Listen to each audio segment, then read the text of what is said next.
Hello and welcome. My name is Kate Marand. I'm a program manager at the DC Department of Small and Local Business Development. This May 2024, we are excited to be extending Small Business Week into Small Business Month, and we have a spring webinar series. We are hearing from many of our great partners across the district, many of the organizations and people who support small businesses and entrepreneurship. And today I'm incredibly excited to introduce you to Katie Chang with EatsPlace, which is both a CDFI and food business accelerator. I'm going to turn things right over to Katie. Hi, thank you so much. Thank you for DSLBD to have me here. I'm very excited to talk to you about EatsPlace and our different projects and our initiatives. I have always loved food. A deep love of food runs in my family. My father was a survivor of the Great Famine in China, and he came to America and he worked in restaurants and bussed his way to being a chef. And his English never got very good, but could always really communicate and connect with people through food. And that's exactly how I feel that it's a wonderful way to bring us all together. And it's a way for me to address things that are important. Food touches on social justice, economic justice, the environment. So all the things that I care about and all the people I care about. I'm sure as you sit around at your table, you're with people that you care about, friends and family. So this is EatsPlace, and this is our story and how we can work together. So EatsPlace was started in 2012. We are a food and farm focused certified development financial institution, a CDFI. We help entrepreneurs refine their business models, build sales, and prepare for expansion. And our focus is really on underserved groups. I think of them as underestimated groups that have been traditionally denied access to capital, so they can invest in their families, in their communities, and in the environment. When we do things as far as like financial products like loans and grants, and we also do technical assistance. So we'll do TA and business consulting. Like I said, we're a CDFI. There's the CDFI logo. It is run by the U.S. Department of Treasury. And there's really a need. We started EatsPlace as just a community kitchen, but we realized that there's a need to have opportunities for complete food system entrepreneurship. And so people didn't just need a kitchen, they also needed capital to help fund their businesses. So we were able to step in and do that. We do a bunch of different things in terms of capital. We offer venture capital, so we do equity investments. We invest in startups as well as existing businesses, so pre-series A and B. And we really are interested in ag tech, bioscience, data science, innovations through nutrition and packaging, food processing, technology, as well as precision agriculture and crop and livestock health. We also invest in traditional brick and mortar restaurants and catering businesses. We also provide debt. So we do flexible loans to small and medium-sized businesses, and we provide lines of credit to entrepreneurs that need short-term or revolving credit. As far as our technical assistance, we do consulting, so we help our clients improve their business operations. So we'll do business planning, marketing, help them on any aspect of their business, really. Staffing, maybe it's procurement or management or logistics, even just how to think about growth and succession planning. So we do all of that. Thank you. Okay, so to go more into our financing, our loan amounts can go up to $200,000. We can also work with other lenders and provide more capital, and I'll get into that later with the Norwich DC Collaborative. And our term is really flexible. It can be a few months if you're just looking for a line of credit or a microloan, to a few decades if you're looking to finance the purchase of a building for your business. And I talked about all the things that we worked with venture capital, just the ag tech and the bioscience. We also invest in like just regular mom and pop stores, but we're really very interested in broadly thinking about venture capital. And this is our offerings for consulting. Um, we do the business planning and marketing. We'll help you with regulatory assistance. If you want to work with to register your business or get your alcohol license, we can help you with that. We can help you with strategic consulting, including acquisitions or sales of your business. Help with procurement. Of course, we love shopping local and directing people to local farmers and different food producers, because you're a local business as well, and a rising tide raises all ships, we really believe, as well as helping you think about strategic growth, thinking about your business operations from farm to fork, and thinking about overall financial management. A lot of our classes we teach are not even specifically food or farm focused. They're really about like financial literacy, which anyone as a business owner needs to have a basic foundation of understanding their own finances. So a lot of these skills are so transferable, and we can help people with that. And next, I'm going to introduce Terry Tomlinson. Chef Terry he had a pop-up with us in our space. And so basically he opened his vegan Caribbean restaurant, Little's, and he at EatsPlace. So we offered a turnkey solution with all the things you need to open a restaurant. And he was able to have his vision of having amazing vegan Caribbean food, and this is his story. I was excited about just seeing the people come and enjoy themselves. Good food, good music, good vibes. That's what I'm excited about. My name is Terry Tomlinson. My restaurant is Little's. And Little's is a Caribbean eatery, but we specialize in vegan options. VeggieTales, vegan curry shrimp, vegan jerk shrimp, those things.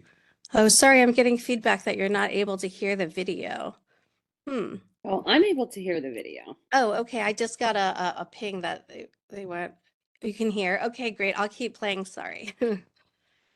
Um, we've noticed that a lot of people, when they go out, there's not a lot of vegan options. And so we try to fill that void. EatsPlace Pop-Up Fund helped us. For us, it subsidized some of the funding that we would have to come outside, money that we would have to come out. So it really helped with us being able to do this pop-up on a nice budget and just get the things that the people want.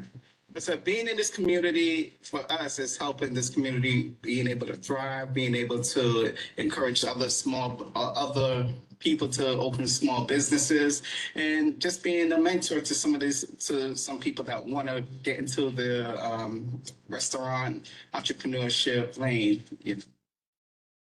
Okay. I turned on closed captioning, so hopefully that helped a little bit with the volume.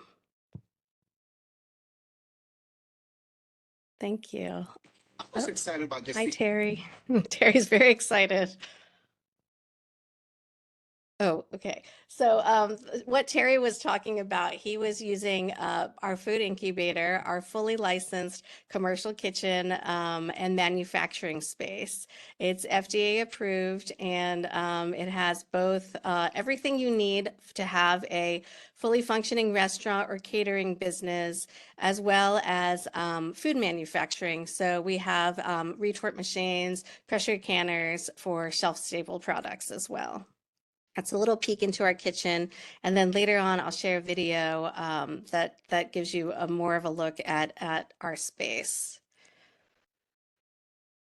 So, so we've won a lot of awards with EatsPlace and from our various chefs that we worked at. We've worked with hundreds of chefs, really from Michelin starred chefs, as well as in media. We've worked with Top Chefs and Chop Chefs and different Food Network chefs.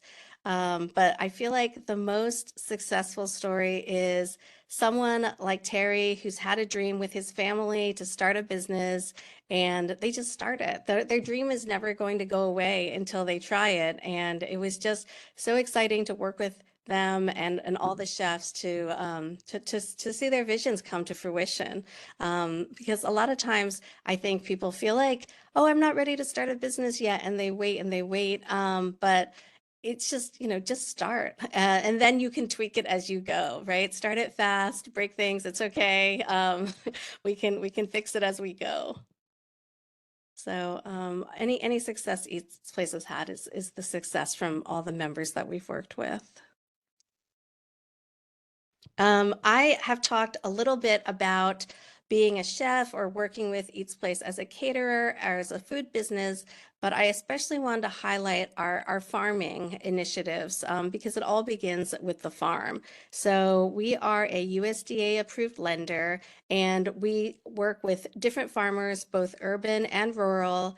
And obviously it's a nice connection to have, especially working with caterers and restaurateurs. I started doing it because, well, we've always had farmers in our family, and I was Stone Barnes Fellow for Climate Change and Agriculture, and it made me realize how much of a difference farming can make, and not just a impact difference on the environment, but personally, it felt so wonderful to have that connection. For me, it was actually even a deeper connection than just simply food. It was like the source of it all. So we've been working in rural Appalachia, serving Maryland in Garrett County, as well as Virginia in Shenandoah counties, working with different farms. We have a farm incubator, and again, doing ag tech and doing farm innovations. So I think this video is next, about a little story about our farm, and you might see some of your favorites. The Oyster Ninja, Gardner Douglas, makes a cameo, as well as Chef Red Garcia from Gallier, DC. Let's see. Okay, I'm going to turn the sound up and also put on the closed caption. Hopefully that will help. Hi, I'm Katie. I started EatsPlace. We're a CDFI that provides wraparound services in the form of capital and development assistance. We have a food incubator and farm incubators, as well as a retail restaurant pop-up lab. Our goal is to increase the pipeline and success of ag tech, agricultural innovation, and food and farm-based entrepreneurs.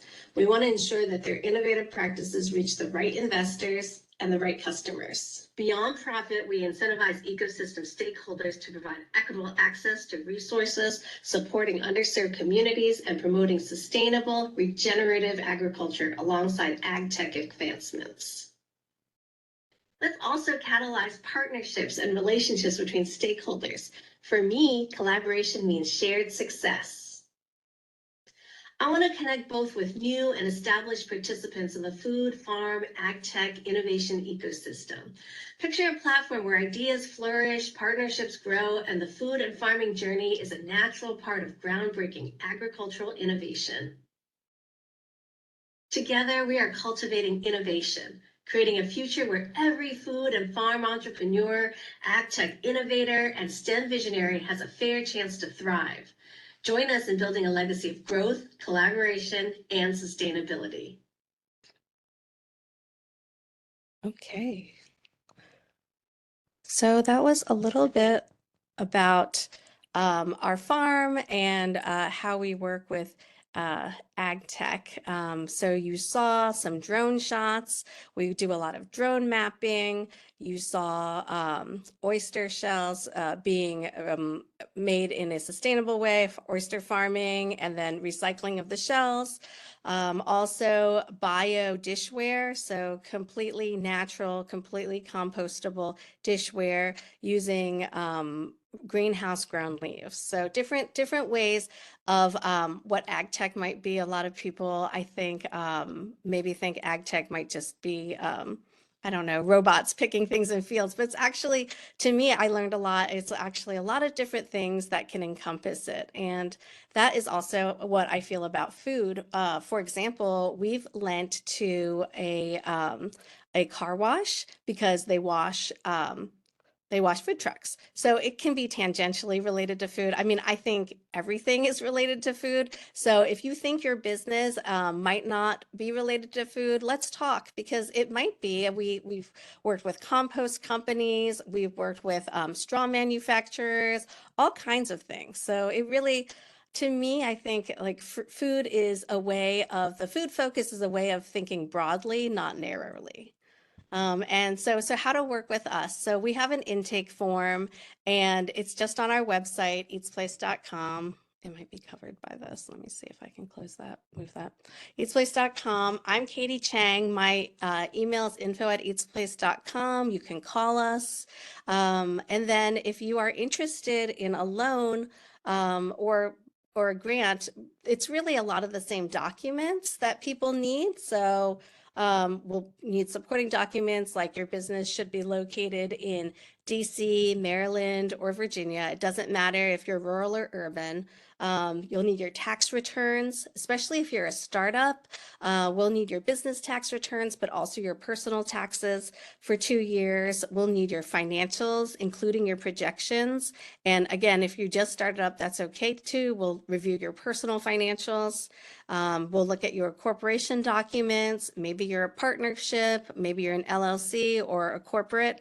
We'll have to look at those formation documents, as well as a schedule of your assets and debts. And then look at a business plan. What is your vision for this business? How can we help you? And then we can take it from there. Everybody has a unique situation, so we'll review it in underwriting, and really, it's a collaborative process. I wanted to talk more about Nourish DC. Which is a collaborative that we are one of the members. I know that many have heard of it. They do this really amazing catalytic grant. Just pulling up my Nourish notes here.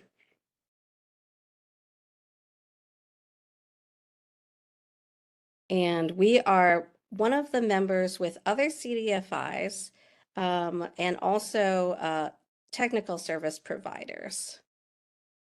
So see if you can see this.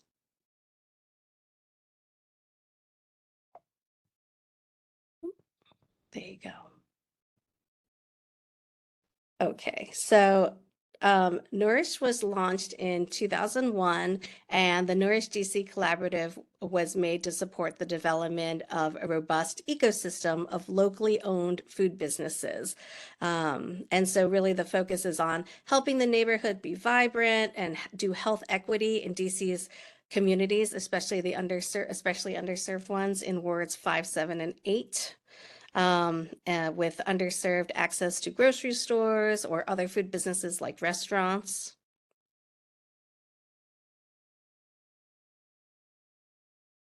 Oop, here we are. There's EatsPlace. We do lending as well as TA. Dreaming Out Loud does amazing TA, and other organizations, other CDFIs do both lending and TA as well. So we're really a dynamic, holistic structure. We have like-minded, mission-aligned organizations, Capital Impact, LEDC, Dreaming Out Loud, EatsPlace, CDC Small Business Finance, City First, and of course, Capital Impact Partners and the DC government. Thank you, Mayor Bowser, of course. Yeah, just been so supportive in making our impact felt over the years. Nourish is not a very new organization. It's just a few years old, but it has been hugely impactful. So as partners, we provide access to grants, loans, technical assistance. And since the launch of Nourish DC, we and our partners have deployed $16.5 million in loans, $900,000 in grants to 22 businesses across wards 5, 7, and 8. And we've provided TA to nearly 700 businesses in DC. So, I'm really proud to be part of Nourish DC, and it feels very impactful. And then if you want more information on Nourish DC, please contact Allison Powers. She'll help you out. And then we also have many grant programs that we are running. So to access different grant applications, just visit the Capital Impact Nourish DC page and you can register and they'll send information to you. And then if you scroll down, there'll be information on the various grant programs that we're running. Okay, so that is the end of my presentation. I'm going to, I guess, should I leave this up? Yeah, I think you can go ahead and leave that up. Let me say first, Katie, thank you so much for sharing all this information. Thank you for everything that you are doing to support small businesses, food businesses. I want to encourage folks who are on the line to please feel free to drop questions in the chat or to raise your hand. I know we have a call-in user, so we'll come to you in a minute as well, and we'll unmute in case you have any questions. I know I have a few questions around some of the great things that you do. Also on the line today, we have Camille Nixon from DSLBD. She is our Project and Access to Capital Manager running District Capitalize. So I know she does a lot with many of our CDFIs and lenders. And Camille, I don't know if you had any questions that you wanted to make sure to add in, but I want to invite that as well. Oh, thanks. And let me see if any attendee questions came in. If not, I'll jump in. First of all, there are lots of lenders out there, but I don't know if it's a combination of a lender who's also running an accelerator and a co-working share space and restorative food farming near in the region. So it's an It's a interesting lot. mix, Katie, that you have. I don't know how you do it. But I think what you said before, like it integrates together. It's a way of celebrating food, communicating with food, and that it does tie it together. So I think you're able to pull that together, and I love that it includes food adjacent businesses because there is a lot of an ecosystem of suppliers and buyers that tie into food in different ways. One of the products that Katie and I talked about last year was that I think EatsPlace is a pioneer in micro lines of credit. So a line of credit, something that you can get awarded and then draw upon some or all of the money when you need it, and when you repay it, you're able to pull it back down again if you need to. But I wonder, Katie, if you could talk more about how food businesses have used your line of credit and specifically the impact of having a smaller amount. Often banks kick off their lines of credit at like 10 or $25,000 and up, but you have one that's very small. How is that helpful to businesses in general, food businesses specifically, and how could perhaps attendees on the line explore that as a viable option for maybe their financing needs?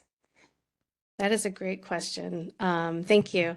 Actually, I don't even know how we do it all. I guess we do it all because with help from our friends, like DSLBD and DEMPAT and the mayor's office. So the microloans are very helpful because to get a loan is not like an easy process, right? I mean, it's fine. We'll help you do it, and we'll, if you want to run, we'll get you the money fast. We'll run with you. But it's still like, a lot of paperwork and things like that. So the beauty of the revolving microloan is that you do the paperwork once, and then you can keep drawing on the money. And then as your business needs change, you can pay it back and then draw on the money again and again, and it just keeps cycling through.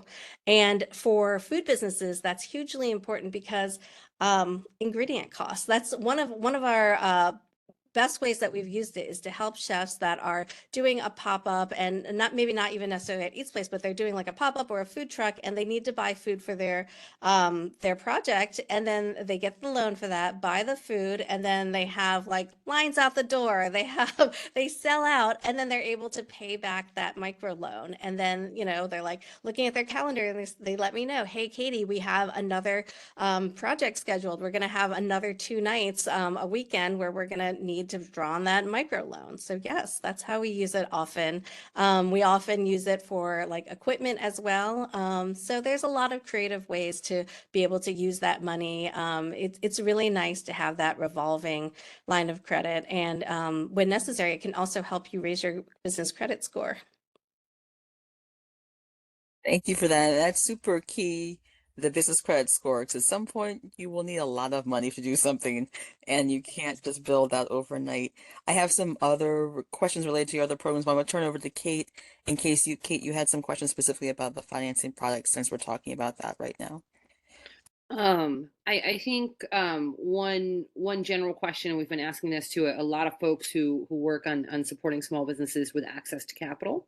I think they're sometimes approaching debt for many small businesses can be difficult in a lot of different ways. And it could be that they've had experience with debt that's been negative. It could be that they're just generally nervous about it. It could be that they've been rejected from loan applications before, but or it could be they're currently in a predatory loan situation. But just in general, when you think about talking with food entrepreneurs on starting to think about approaching new debt, what are some of the things that you would share on that topic? That is so interesting. I think it's like me too. I've been conditioned growing up that debt is bad. Don't take on debt. And that's actually not true. I've come to realize debt is a tool, a very useful tool, and it takes money to make money. And wouldn't it be great if it's not your own money? Like, if money is the thing that's keeping you from doing something, don't even think about it. Like, get that money, and it doesn't have to be your money, right? Go to a CDFI, go to a community bank, and get that money so you can do what you need to do and make more money, help your community, support your family. And I think that's the better way to think about debt, like as a useful tool to reach your goals. And it's interesting because it's like you can get into a debt spiral, especially with like high interest loans and things like that, predatory lenders. But the good thing about CDFIs and community banks is that they're not like that. Their main goal is not to charge high interest rates. Their main goal is that we're mission based. And our missions are all different, but they're all pretty much the same. They're all pretty much, we want to use money and debt as a tool so our community can use it and be able to create healthy foods, create jobs, and support their families and their communities in a way that is happening locally. So money that is made locally stays in the community and employs people in the community, and it's just so powerful. And for me, it's like a wonderful equalizer. It's so unfair that only rich people have money, and it's like it's really, that's like the tragedy, right, of capitalism. But like, what if we could use capitalism as a tool to help us and help our community?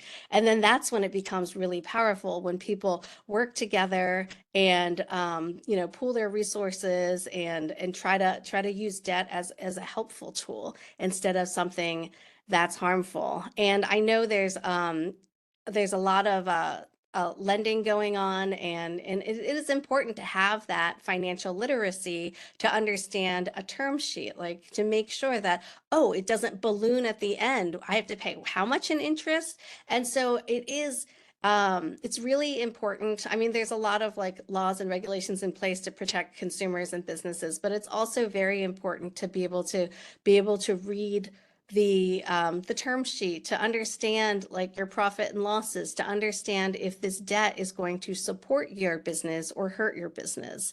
And a lot of our TA helps people understand that.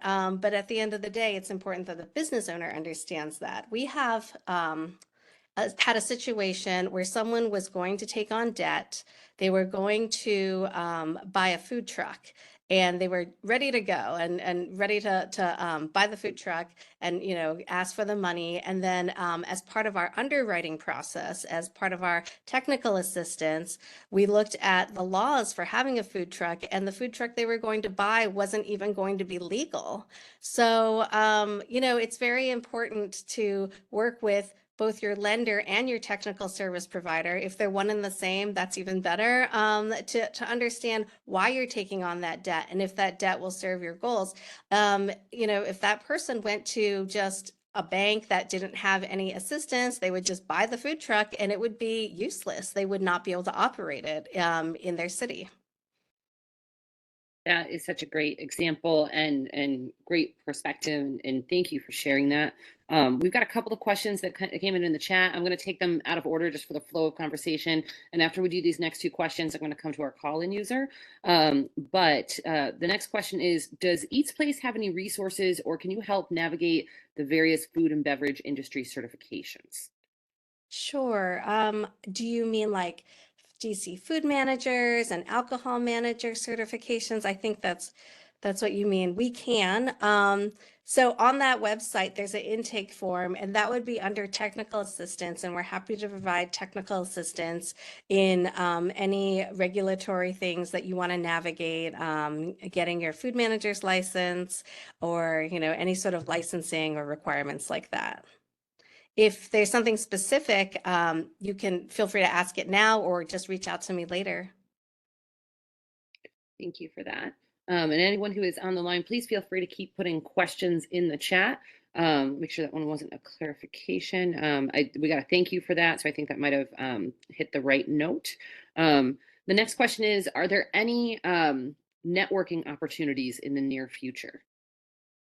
Yes, there are networking opportunities in the, do you follow, if you could follow us on Instagram, we'll post it. I know we're doing a Nourish DC event that's going to be open to the public, and we'll be able to post that.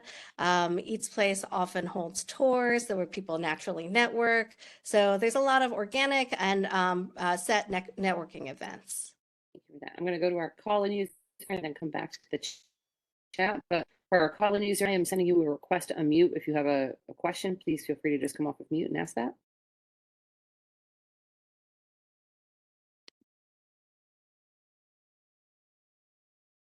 Okay, not seeing that person come off of mute, so I'll continue in the chat over here. Someone asks if EatsPlace is open to beverage makers, distillers, and producers. We had that. We actually had a brewery in residence before, and that was really fun. Yeah, we are open to that. It's just, again, getting the right paperwork done. So yeah, if you have a concept, please talk to us about it. We have a cannery that might work for you, things like that. And for folks who might not be familiar, could you describe what a cannery is? Sure. It's we can do pouched products, like the little pouches, like applesauce or something, baby food.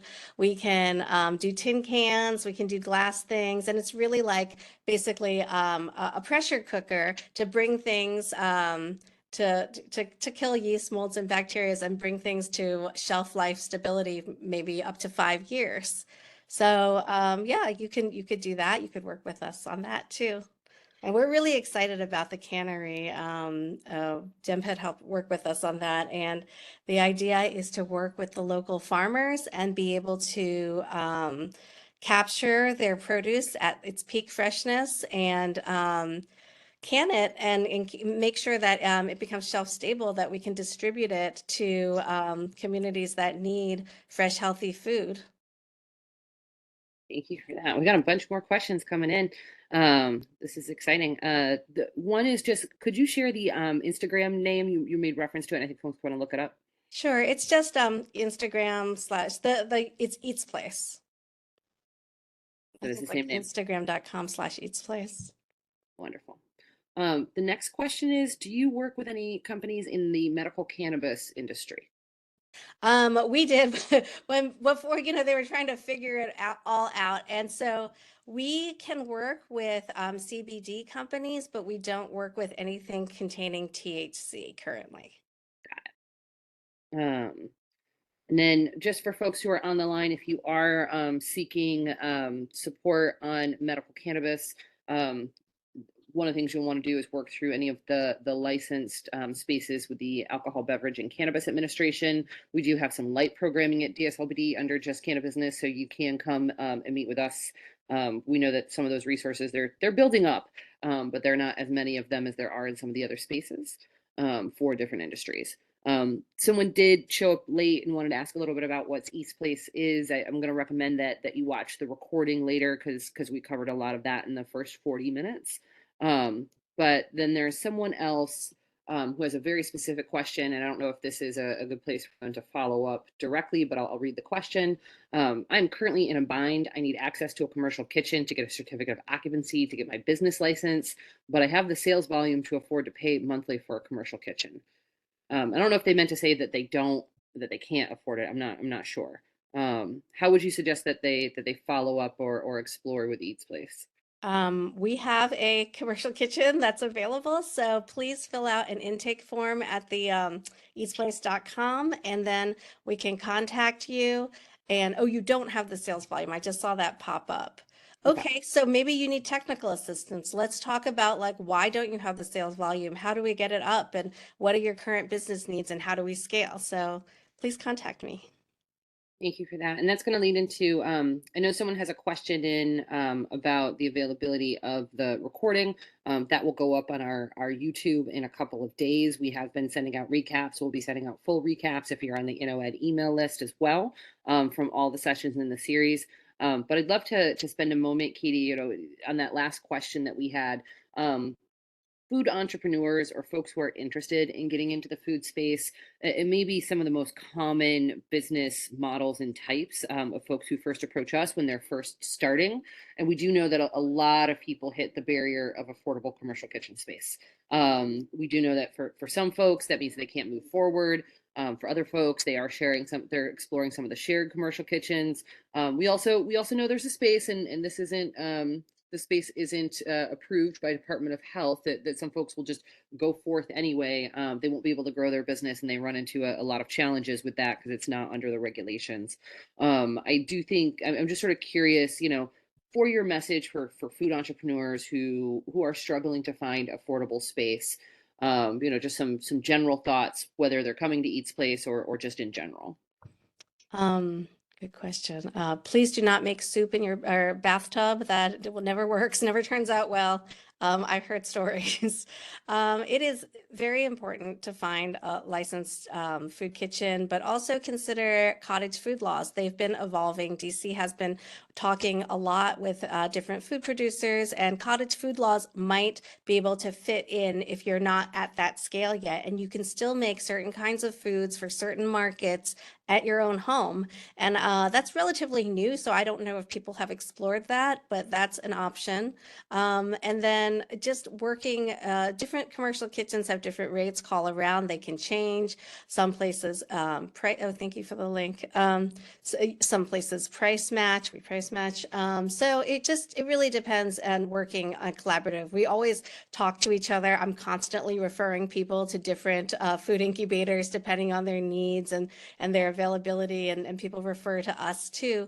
So things change a lot. So if maybe you thought that you were didn't have availability or you were priced out 6 months, a year ago, if you're still interested, and you will be still interested, that's the crazy thing. I love it because people have this dream and it doesn't go away until you do it. So reach out again and then figure out a way to work. There's also ways of taking loans to be able to work in a kitchen.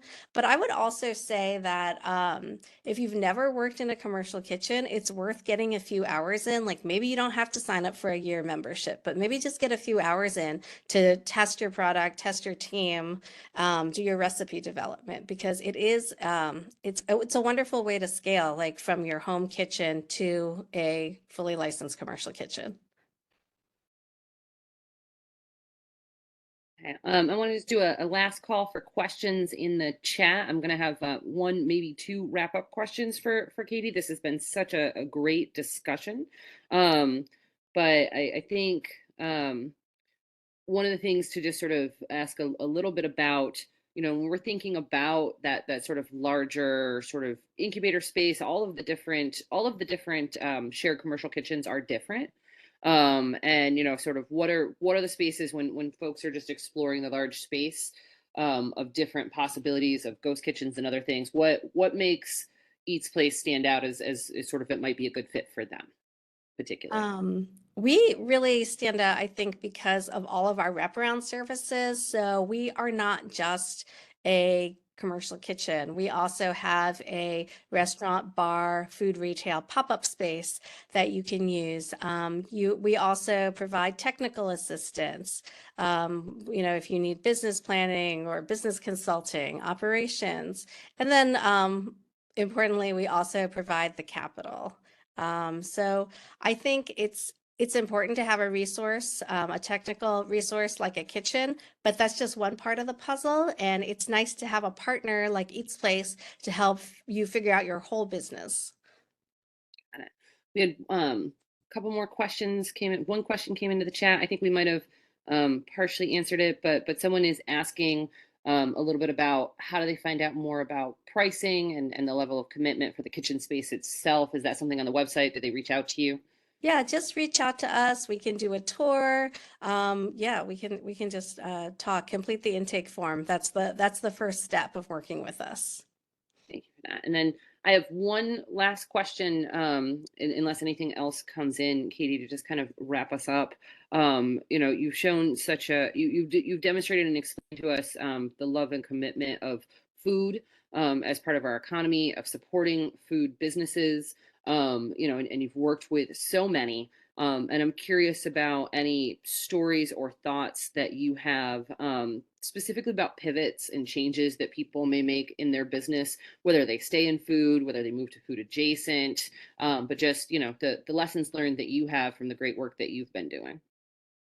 Thanks. I'm like studying pivoting. I started out putting myself through school by working in restaurants, front of the house, back of the house, and then I became a lawyer, and then I pivoted to being a chef and opening EatsPlace. And I think necessity is the mother of all invention, right? We've had so many people work at EatsPlace, so many members work at EatsPlace, and they pivoted their business, and they thought they were going to be a restaurant, but they pivoted to consumer packaged goods.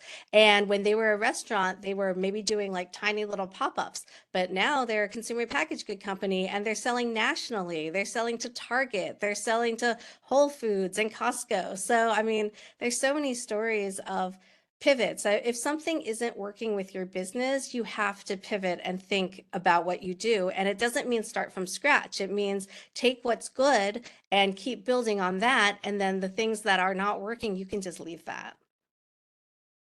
Wonderful. And that something in there prompted the one final question in the chat, which is just, does EatsPlace have a popcorn popper to scale a popcorn business? Oh, how exciting. Actually, one of the first shared kitchens I used to be a popcorn company. They're not around anymore, but they used to have popcorn. We do not have a popcorn popper. We have a lot of things, but we don't currently have a popcorn popper. But if you would like to bring yours and use it at EatsPlace, we're happy to have that. Wonderful. Well, Katie, I again want to say thank you. I want to say thank you to everyone who has joined today. Again, this video will be up on DSLBD's YouTube. As you can see from the screen, there are a lot of different ways to reach out to EatsPlace. And there are a lot of different things that they do to support food and food adjacent businesses across technical assistance, across space, across investment, across loans, across lines of credit. And they're part of that larger collaborative supporting businesses here in the district. Katie, thank you so much for sharing with us today. And thank you for everything that you do. Thank you so much for having me. Thank you for all your great questions. And I would love to connect with you all and talk more. All right. Have a great day, everyone. I'm going to go ahead and stop our recording.